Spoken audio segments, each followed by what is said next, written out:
गायत्री महामंत्र एक बार मेरे साथ हो रहा है।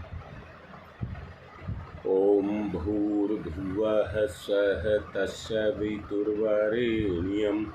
भर्गो देवस्य धीमहि धियो यो नः प्रचोदयात्।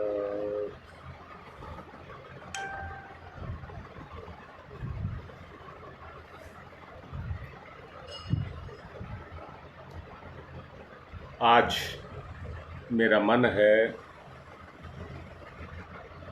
कि आपके अंदर कुछ जोश भरा जाए, अर्थात चेतना को जागरण करने का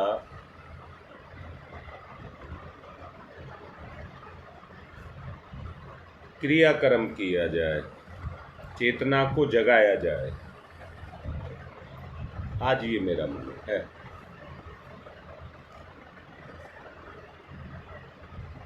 इसकी जागृति के लिए मैं एक बात कहना चाहूँगा। दो तरह के व्यक्ति होते हैं, दो तरह के व्यक्ति। एक समर्थ होते हैं और एक असमर्थ होते हैं। एक समर्थ होते हैं और एक असमर्थ होते हैं।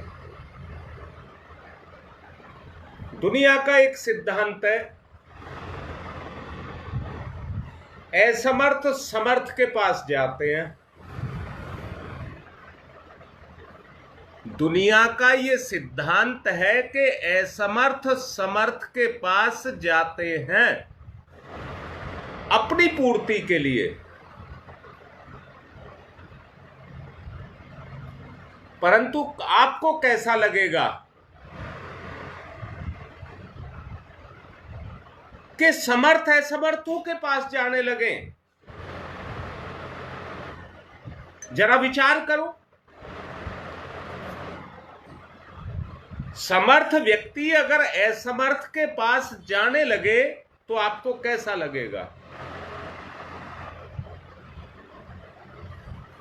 समझाने के लिए एक बात कहूंगा।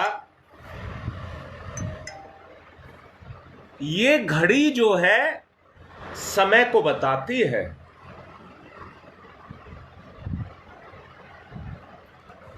पर उस घड़ी में अपनी चलने की सामर्थ्य नहीं होती।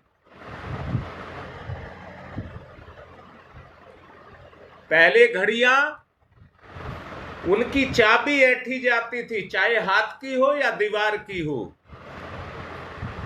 24 घंटे में उनमें चाबी ऐंठी जाती थी। अंदर जो फनर था उसको कसा जाता था और वो उस घड़ी को चलाता रहता था, घड़ी को चलाता रहता था। घड़ी चलती थी, पर घड़ी तो व्यक्ति के हाथ में थी ना, चाहे वो दीवार पर लगी थी चाहे हाथ में बंधी थी। व्यक्ति घड़ी रोक सकता था पर समय को नहीं रोक सकता था। घड़ी के रुक जाने से समय नहीं रुकता। और जितनी भी घड़ी है वो समय जरूर बताती हैं, पर समय के साथ अपने आप को चलाती हैं। समय के साथ अपने आप को चलाती हैं। इसलिए समय बताती हैं। यानी कि क्या कहा मैंने? समय अपनी जगह पर है, उसको कोई रोक और चला नहीं सकता, रोक और चला नहीं सकता। समय तो भगवान का एक अंश है, भगवान की शक्ति है। वो भगवान की शक्ति से चल रहा है। बेटा, समय को भी स्वतंत्र मत मानना, समय को भी स्वतंत्र मत मानना। वो भी ईश्वर की इच्छा पूरी करने के लिए अपने आप को चला रहा है। और मैंने अभी कहा है कि असमर्थ समर्थ के पास जाते हैं। यहां एक बात पूछ रहा हूं,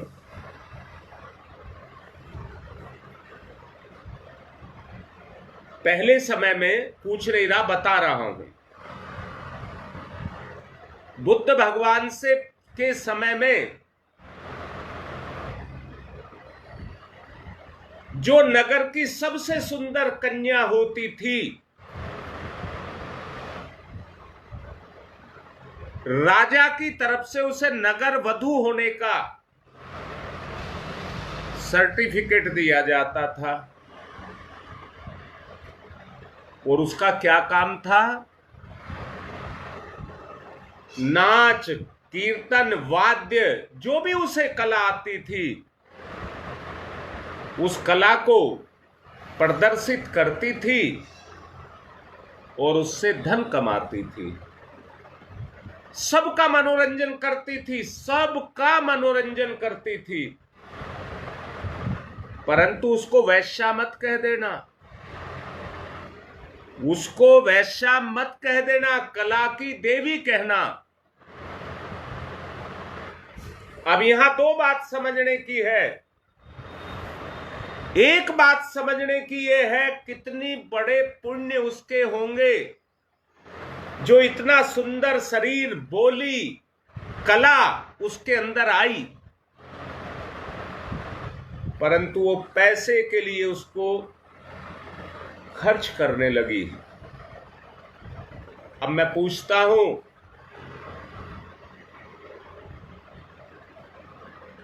भगवान बुद्ध के समय भी एक अनिद्य सुंदरी थी जो नगर वधू का काम करती थी, अम्रपाली उसका नाम था।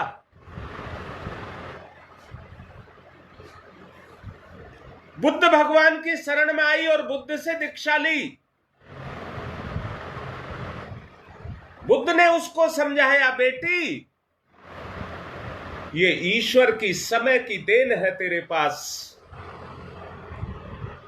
जिसको तू गलत जगह लगा रही है, गलत जगह लगा रही है। भगवान में लगा, भगवान में लगा।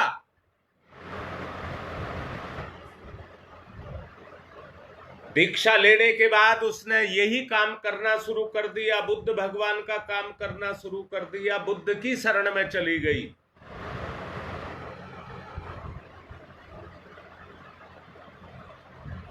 अब बुद्ध भगवान से वो कहती है, भगवान जब मैं समाज में जाती हूं तो मुझे कोई इस नियत से नहीं देखता कि बुद्ध भगवान की शिष्या आई है।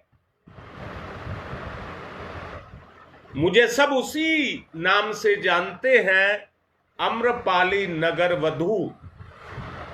बेटा जो मैं समझाना चाहता हूं उस बात को समझ लेना। सब मुझे अम्रपाली नगर वधू के नाम से देखने के लिए आते हैं। बुद्ध भगवान कहने लगे, बेटा जो तूने बांट रखा है, जो तूने अपनी सामर्थ्य को बखेर रखा है,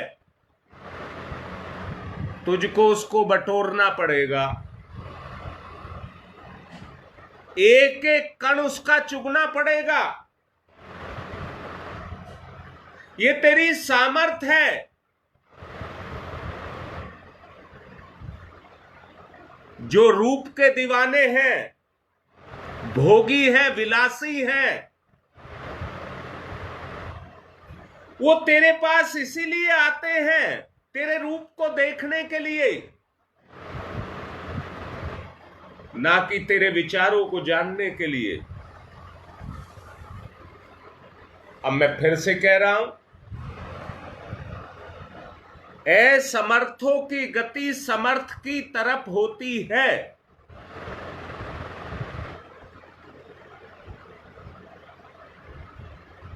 राकेश ने बात कही दी। आज के समय में जो व्यक्ति समर्थ समझता है वो पैसे को, पद को, इनको समर्थ समझता है। सच्चाई का, अपने हित का जो रास्ता है उसको नहीं समझता, उसको नहीं समझता। मैं फिर से कहता हूं, एक भोगी विलासी भोग विलास को समझता है परंतु आत्मा को नहीं समझता।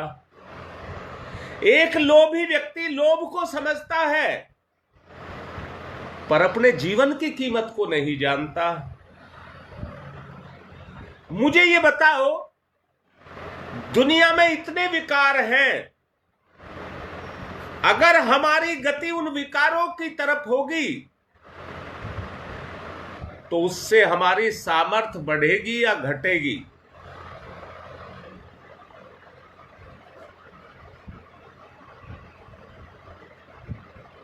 देखिए, सिद्धांत कई तरह के हैं। कोई व्यक्ति प्यासा हो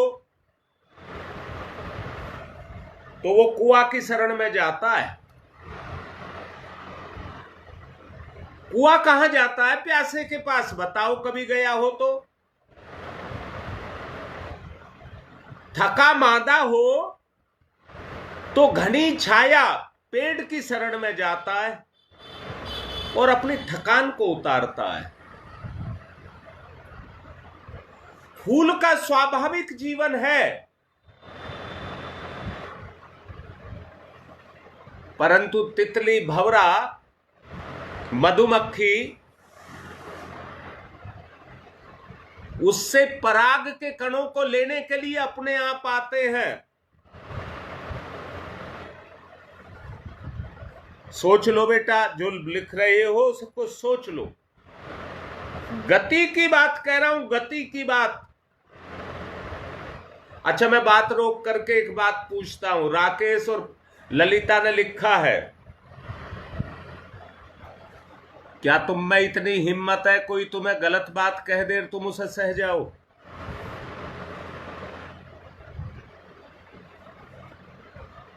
बेटा, दोनों से पूछ रहा हूं, बताओ, अगर तुम्हें कोई गलत बात कह दे और तुम उसको सह जाओ,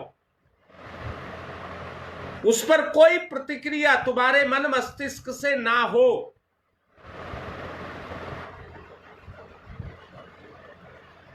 बोलो भाई, दोनों बोलो।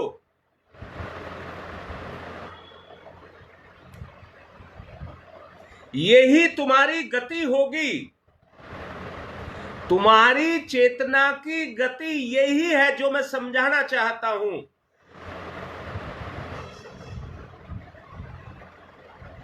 तो बड़ी अच्छी बात है शकुंतला, अगर तुम्हें भटकाना हो, बिगाड़ना हो तो जरा सी बात कोई ऐसी कह दो कि तुम्हें क्रोध आ जाए।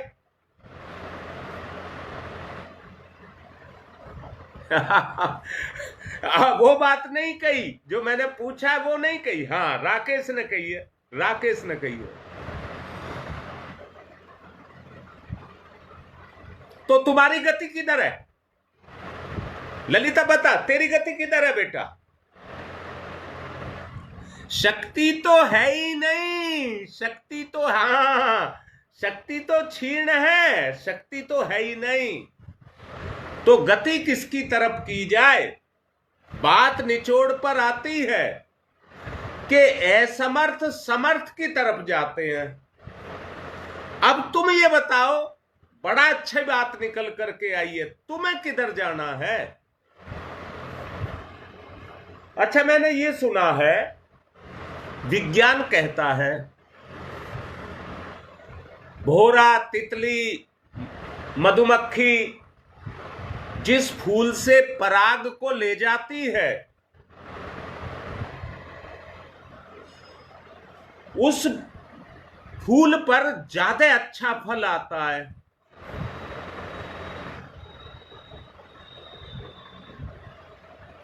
उस फूल पर ज्यादा अच्छा फल आता है। मुझे राकेश बहुत अच्छा लग रहा है जो तुम लिख रहे हो, बहुत अच्छा, ईमानदारी से कह रहा हूं, बहुत अच्छा लग रहा है।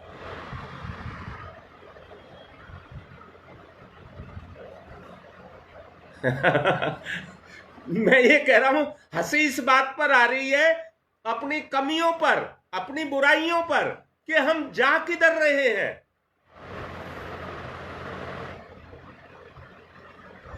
अभी मैंने बेटा एक बात कही थी, घड़ी समय बताती है, पर समय घड़ी से नहीं चलता है, घड़ी को खुद समय के अनुसार चलना होता है। शायद मेरी बात ये समझ आई होगी।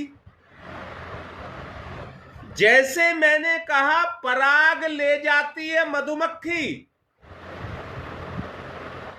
उसको जीवन की एक धुन है, कमा कमा करके जोड़ना, कमा कमा करके जोड़ना, कमा कमा करके जोड़ना। जब छत्ता भरा हुआ देखते हैं तो शहद चाहने वाले मधुमक्खी की जान की परवाह नहीं करते, बल्कि उसके शहद को निकाल लेते हैं। आग का पलीता जलाते हैं, अपनी जान बचाने के लिए मधुमक्खी शहद को भूल जाती है, अपनी जान को बचाती है और भाग जाती है। जब मधुमक्खियां भाग जाती हैं तो उसमें जितना छत्ता है उसे तोड़ करके वो अपने बर्तन में डाल लेते हैं।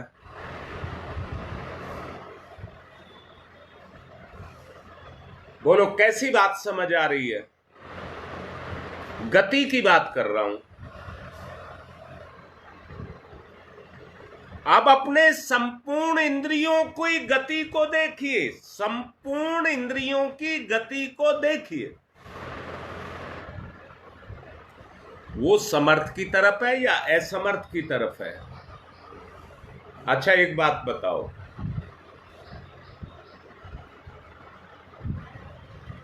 दाता दान करता है, दाता दान करता है, भिक्षुक को अपनी पूर्ति के लिए उसके पास जाना पड़ता है,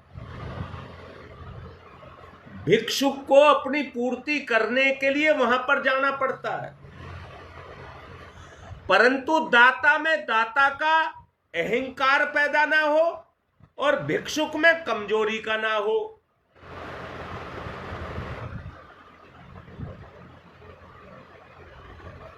अगर भिक्षुक में कमजोरी का भाव आ गया तो वो भी नहीं उठेगा, वो उठने के लिए उससे मांग रहा है, अपने आप को उठने के लिए उससे मांग रहा है।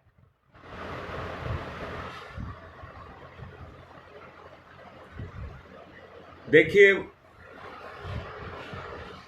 मुझे याद, नाम अभी आएगा मैं बता दूंगा, मेरे दिमाग में घूम रहा है।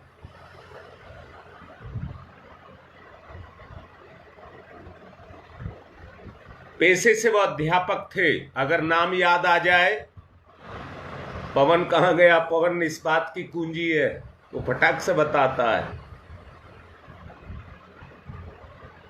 वो एक चौराहे से जा रहे थे, वहां पर एक भिखारी था, वो भीख मांगने के लिए उनके सामने गया। उन्होंने पूछा आप क्यों मांग रहे हैं? उसने कहा काम नहीं है, पेट पालने के लिए मांग रहा हूं, पर काम ढूंढ रहा हूं, काम ढूंढ रहा हूं। उसने कहा तेरा आज का खर्चा कितने में चल जाएगा? तो भिखारी कहता है 1 रुपए में मेरा सारा दिन का खर्चा चल जाएगा।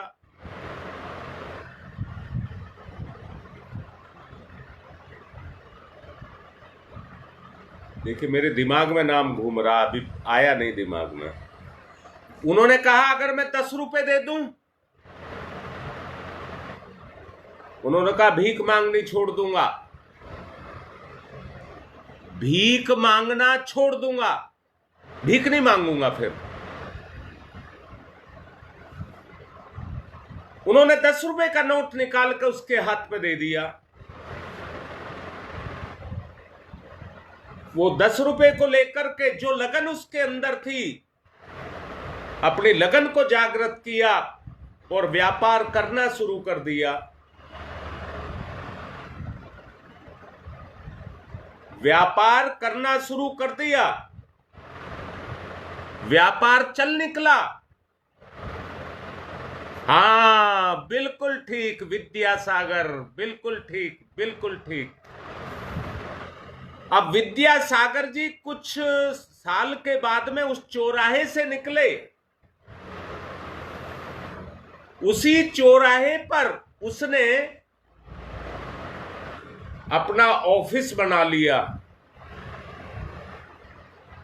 और ऑफिस में जो प्रधान सीट थी वो विद्यासागर की थी और उनका व्यवस्थापक बनकर के खुद काम करता था। एक दिन विद्यासागर जी वहां से निकले और उसने ऑफिस में से देख लिया, भागा भागा गया और जाकर के पैर पकड़ लिए और कहा मुझे आपका कुछ समय चाहिए। वो कहने लगे क्या बात है? उन्होंने कहा बाद में बताऊंगा, आप मेरे साथ चलिए। उनको साथ ले गया। ऑफिस में जाकर के उसने कहा ये गद्दी आपकी है, ये गद्दी प्रधान गद्दी है, ये आपकी है। विद्यासागर जी पूछने लगे क्या है?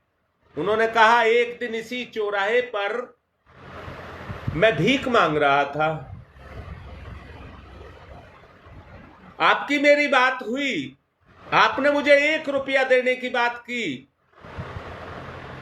मैंने कहा 1 दिन का गुजारा हो जाएगा। आपने कहा 10 रुपए दे दूं तो? मैंने कहा था जिंदगी भर भीख नहीं मांगूंगा।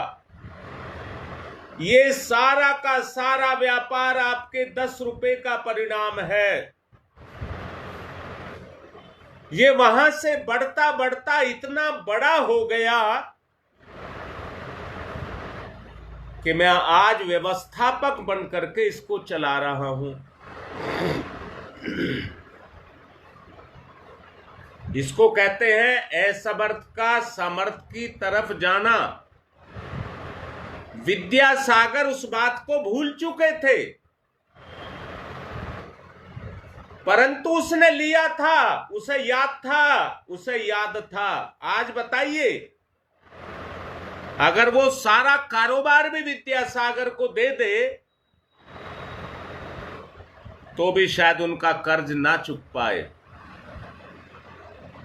क्योंकि जो विद्या उसने सीखी थी व्यापार की,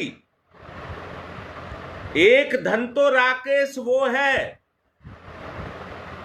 जो द्रव्य के रूप में होता है, पर एक धन और होता है जो विद्या के रूप में, कला के रूप में व्यक्ति के पास होता है। अनिद्य सुंदरी अम्रपाली की बात अभी मैंने तुम्हें बताई है।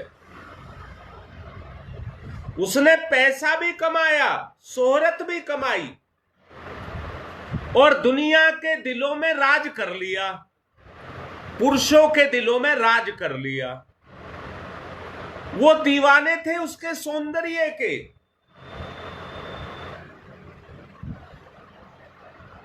सब उसको मिलने के लिए आते केवल इसलिए कि वो सौंदर्यवान है।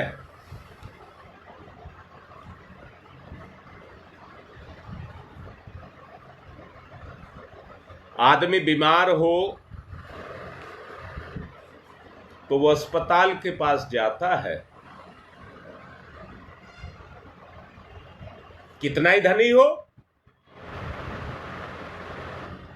कितना ही सम्मान वाला हो, कितना ही पद वाला हो, उस अस्पताल जाना ही पड़ेगा, डॉक्टर की शरण में जाना ही पड़ेगा, डॉक्टर का कहना मानना ही पड़ेगा। उसके पद की वहां नहीं चलती, वहां तो डॉक्टर की चलती है।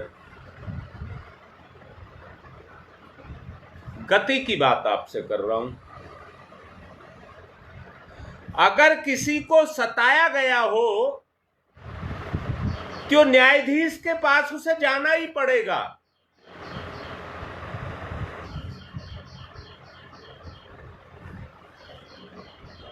मुझे बताओ, न्यायाधीश की क्या गर्ज पड़ी है, डॉक्टर की क्या गर्ज पड़ी है कि वो मरीजों को ढूंढता फिरे, न्यायाधीश अपराधियों को ढूंढता फिरे ना। एक सिस्टम है, अपराधी होता है, उसके पास पुलिस बल भी होता है जिससे वो ढूंढवा लेता है।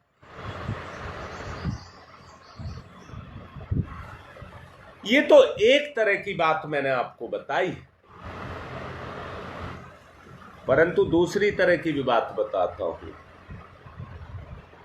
सागर किसी के पास नहीं जाता,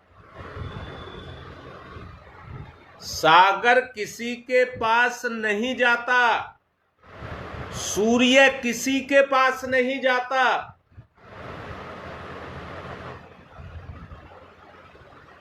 सूर्य की तपन को पाकर के सागर जलता है, बादल को बनाता है, अपने आप बादल को बनाता है, अपने आप को मिटा करके।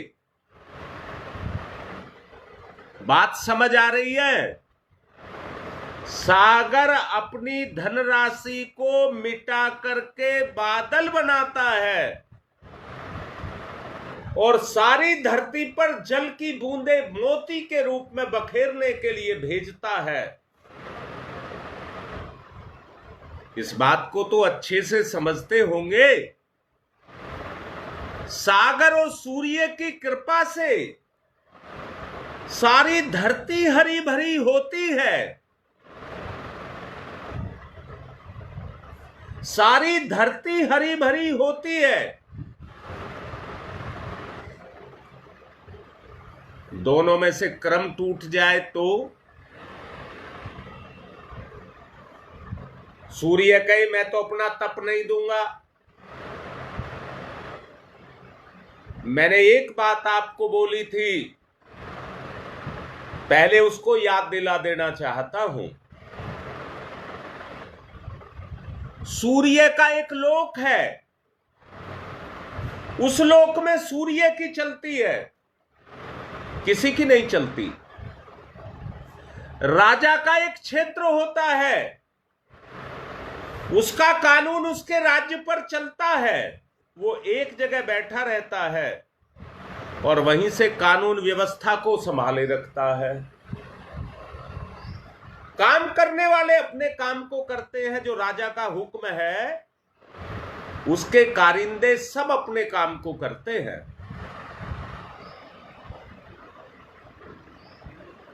दुनिया के सृजन के लिए बताइए, हम अगर सूर्य पर जाने लगे, आज तक तो कोई जा नहीं पाया,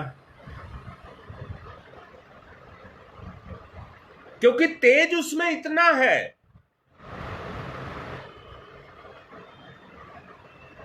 उसमें तेज इतना है कि उसके आवामंडल में कोई प्रवेश नहीं कर सकता।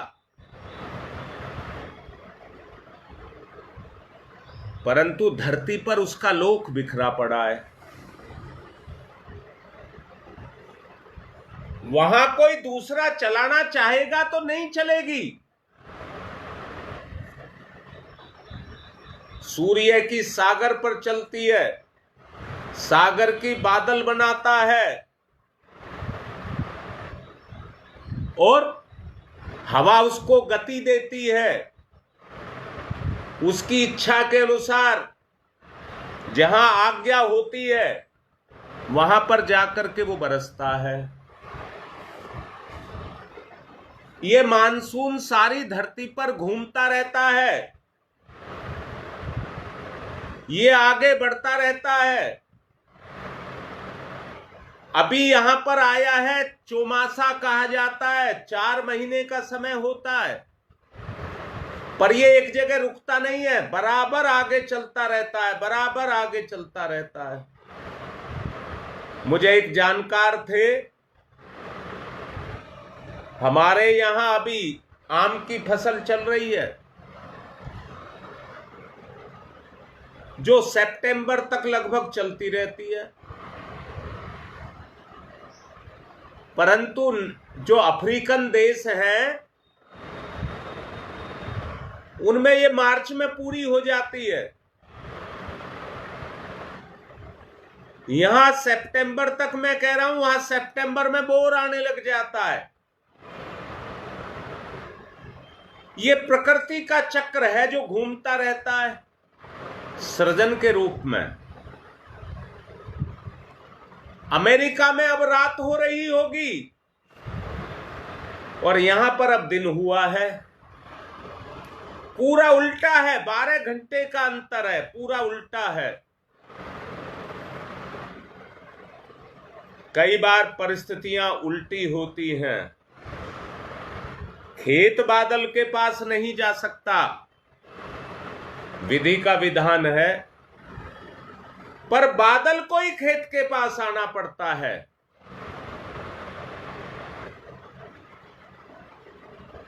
हवा दौड़ दौड़ करके आपको सांस देती है, आपको हवा के पास नहीं जाना पड़ता। कितना प्यार वो आपको करती है। अगर उसके प्यार को देखना है तो जरा दम घोट करके देखिए, यानी कि उसे ना लेकर के देखिए। अर्थात ये जो हमें प्यार करती है, वो वायु हमें प्यार करती है, परंतु सचमुच क्या हम उसकी कीमत को समझते हैं? जो बगैर देर किए हुए अगर आप 1 मिनट में 14 बार सांस लेते हैं तो वो 1 मिनट में 1400 बार देने के लिए तैयार है। आप ले लें, वो आपको मना नहीं करती। इतना लगाव है उसका हमारे साथ, अनन्य लगाव। दौड़ दौड़ करके ऑक्सीजन को जो कोष है, ऑक्सीजन जो कोष है, वो हमारी पूर्ति करता फिरता है, दौड़ता फिरता है हमारे पीछे। ले लो ले लो ले लो। ये जीवन बड़ा कीमती है, ये जीवन बड़ा कीमती है, पर पता तब लगता है जब क्षमताएं खत्म हो जाती हैं। मैंने अभी आपसे कहा था, घड़ी के बस में समय नहीं है, घड़ी समय के बस में है। अगर आगे पीछे घड़ी हो जाती है तो मिलान करना पड़ता है, मिलान करना पड़ता है।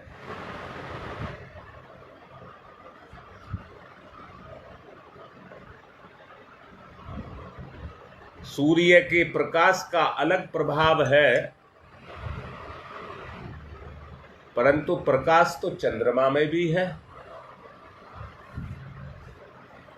और धरती का उसका प्रभाव, चंद्रमा का प्रभाव धरती पर भी आता है। ज्वार भाटे जो सागर के अंदर आते हैं वो चंद्रमा के प्रभाव से ही आते हैं।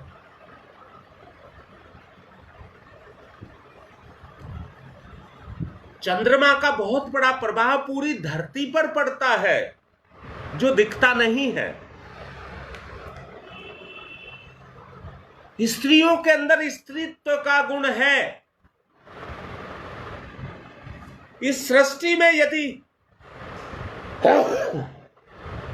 प्रकृति का गुण है, किसी में यदि कला का गुण है, तो वो चंद्रमा से आता है। चंद्रमा से आता है, परंतु बेकार में वो चमकता रहता है। शहर की चकाचौंध में वो चमकता कहां है? वो तो अंधेरे की दुनिया में चमकता है, अंधेरे की दुनिया में चमकता है। अपना आभा मंडल, अपना प्रभाव मंडल, अपना लोक, जिसको लोक कहा है, अपने लोक की सुरक्षा करता है, रचना करता है।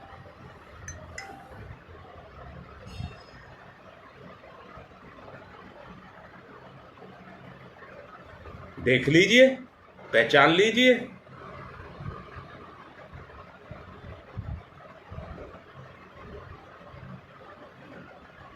समय हो रहा है, बात को कल भी इसको समझाऊंगा। उद्देश्य है गति करना। संसार तो में ऐसा हम में से कौन है जो अपनी इच्छाओं की पूर्ति के लिए दौड़ा भागा ना फिर रहा हो?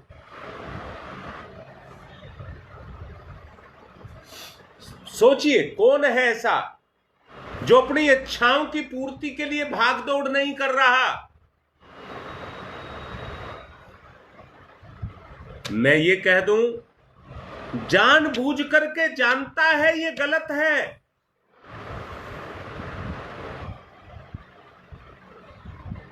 फिर भी उसको पाने के लिए दौड़ रहा है। सत्य के पीछे तो नहीं दौड़ रहा, आत्मा के पीछे तो नहीं दौड़ रहा।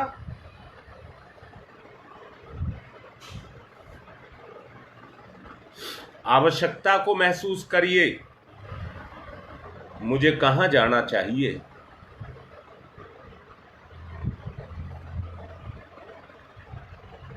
मुझे कहां जाना चाहिए? अभी जैसा सुदेश लिख रही है, प्रकृति तो आपके पीछे पीछे लिए फिर रही है कि ले लीजिए,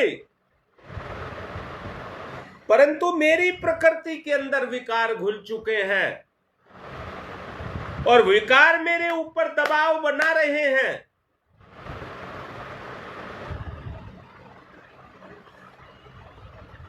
वो लगाव मेरे ऊपर दबाव बना रहे हैं। सच को देखो, हमारी चेतना पर दबाव बना रहे हैं। हम भोग विलास के पीछे दौड़ रहे हैं, प्रलोभनों के पीछे दौड़ रहे हैं।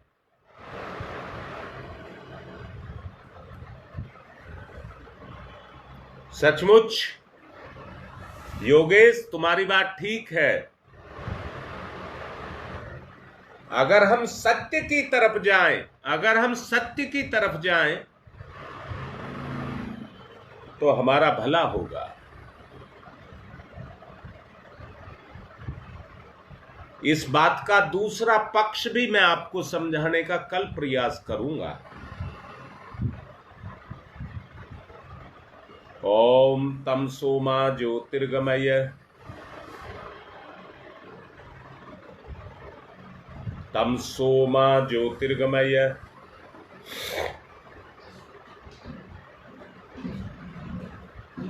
तमसो मा ज्योतिर्गमय, असतो मा सद्गमय, असतो मा सद्गमय, असतो मा सद्गमय, मृत्योर्मामृतं गमय, मृत्योर्मामृतं गमय, मृत्योर्मामृतं गमय, तमसो मा ज्योतिर्गमय, ज्योतिर्गमय, ज्योतिर्गमय, असतो मा सद्गमय, सद्गमय, सद्गमय।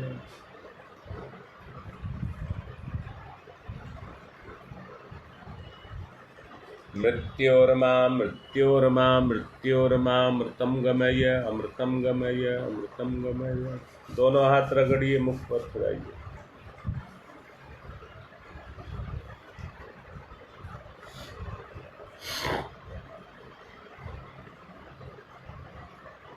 कल मैंने भाव संवेदनाओं की बात की थी।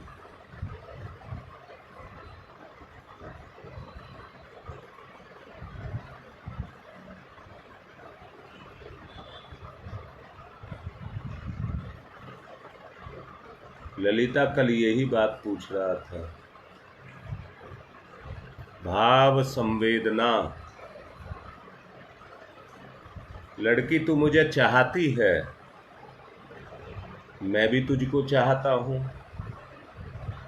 सबके लिए बोल रहा हूं ये बात, ललिता को ही नहीं बोल रहा हूं। पर उस चाहत के पीछे क्या है? बाबा राम बताओ, क्या कभी कोई ऐसा समय आज तक आया है कि मैं लाइव को छोड़ दिया हो? आज तक कोई समय ऐसा बताओ सब मिलकर के कि मैंने लाइव को छोड़ दिया हो। आज मेरी मजबूरी है, मैं किसी काम में फंसा हूं।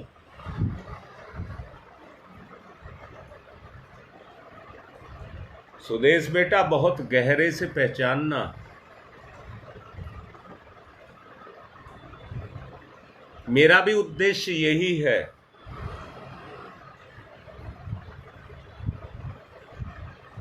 कि आत्मा से आत्मा का जागरण हो। मेरा भी उद्देश्य यही है कि आत्मा का आत्मा से जागरण हो।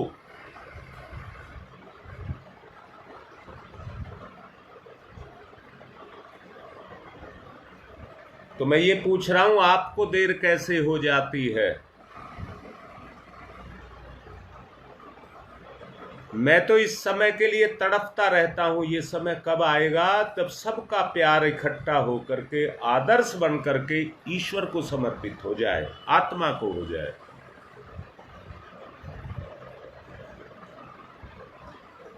कोई अगर मुझे कोई भी बात लिखेगा तो मैं उसे बहाना कहूंगा। जिसके कारण जीवन मिला है, जिससे जीवन चल रहा है, उसी के प्रति समर्पण नहीं है।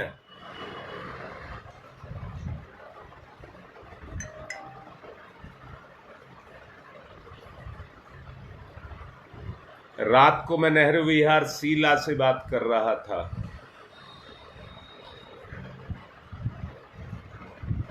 उसके मेरे बीच की बात थी, परंतु भाव बताना चाहता हूं। आप जितने भी लाइन पर हैं,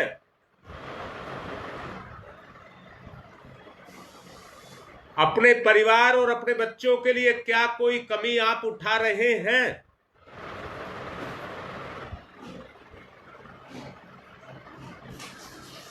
दूसरे पक्ष की बात कर रहा हूं, जो कल समझाऊंगा।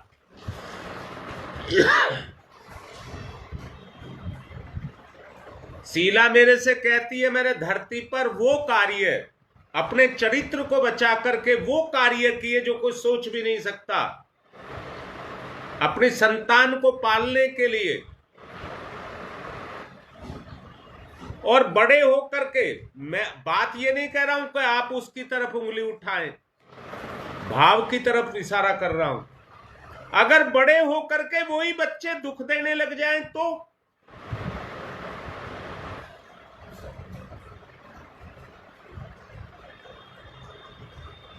इसका मतलब वो बच्चे मानते ही नहीं है कि आपने कुछ किया है।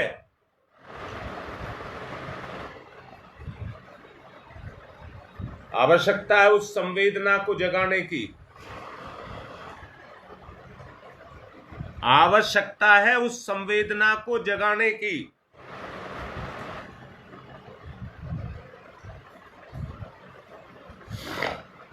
बेटा, मेरे पास आप लोगों को देने के लिए बहुत कुछ है जो मैं देना चाहता हूं।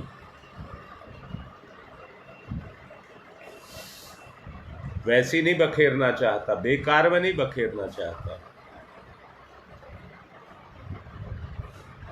इसलिए भाव संवेदना जगे, एक टीस पैदा हो, एक तड़प पैदा हो। जब तक स्थिति सामान्य ना हो जाए तब तक किसी का पीछा ना छोड़ा जाए। ललिता तुम भी बताओ मां बाप का हाल, पवन तुम भी बताओ। और आज मुझे सरोज भी नहीं दिखाई दी, निकल गई होगी, आई होगी तो मैं ध्यान नहीं दे पाया। यही मैं कहना चाहता हूं योगेश,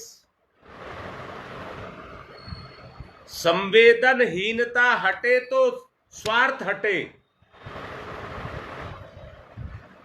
लेन देन के बगैर तो ये दुनिया नहीं चलेगी। जहां रुक गया वहीं सड़ जाएगा।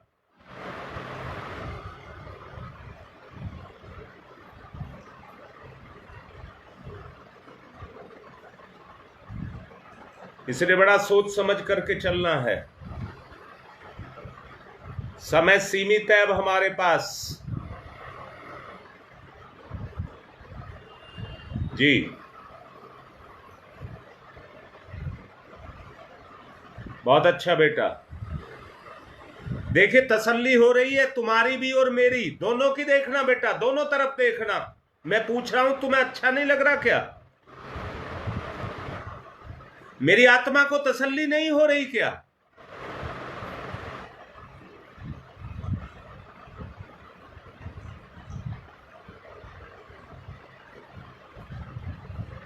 ठीक है बेटा।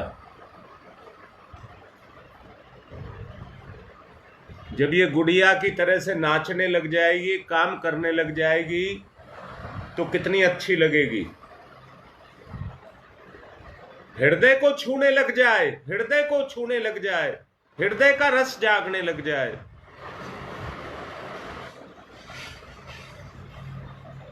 वो स्थिति पैदा हो जाए, वो स्थिति पैदा करनी है। चलिए बहुत समय आज का ले लिया, अपनी बात को यहीं पूर्ण करता हूं। सब प्रसन्न रहना, सब प्रसन्न रहना, किसी तनाव में मत रहना। किसी तनाव में कोई नहीं रहेगा। अगर कोई तनाव देता है और तुम पर आता है, जो राकेश को मैंने शुरू में बोला था कि तुम्हें कोई गलत बात कह दे तो तुम बर्दाश्त कर जाओगे क्या? तो समर्थ की शरण में चलो।